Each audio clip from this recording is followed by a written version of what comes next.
Tonight, there's a renewed push to get rid of Ohio's death penalty. Good evening, I'm Gabrielle Enright. James Brown is off. Earlier today, lawmakers, including one from our area, talked about plans to end it. News Center 7's Brandon Lewis is live in downtown Dayton. And Brandon, this is not the first time lawmakers have considered this.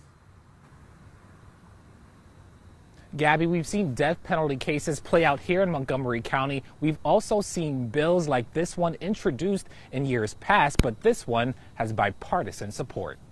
Our first order of business is to call Senate Bill 101 for its first hearing. State Senate Democratic leader Nikki Antonio of Lakewood and Senator Steve Huffman of Tip City are the primary sponsors of the bill, which would abolish Ohio's death penalty and instead pursue life without parole for capital crimes. Senator Antonio described the death penalty as expensive, impractical, unjust, inhumane, and erroneous. And Senator Huffman said it's costly.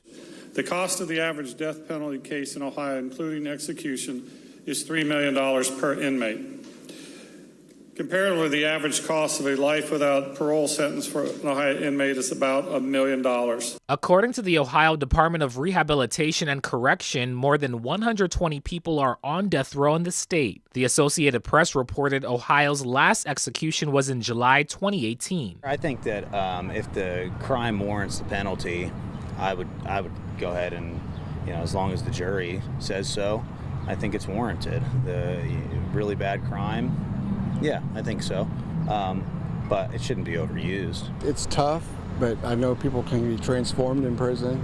People can change their life. Not that I think that they maybe should get out. I just find a hard time to kill anybody myself personally, or wanting anybody to die. For more than a decade, Senator Antonio said she's introduced legislation to end the death penalty, but nothing worked. So I asked University of Dayton law professor Thaddeus Hoffmeister if he thought the bill would become law this time around. It has bipartisan support, and it has a number of co-sponsors, more so than the bills that have been introduced in the previous years.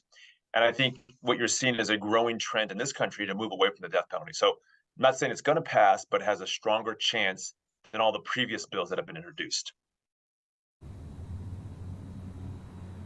And if this bill becomes law, Ohio would become the 24th state to abolish the death penalty.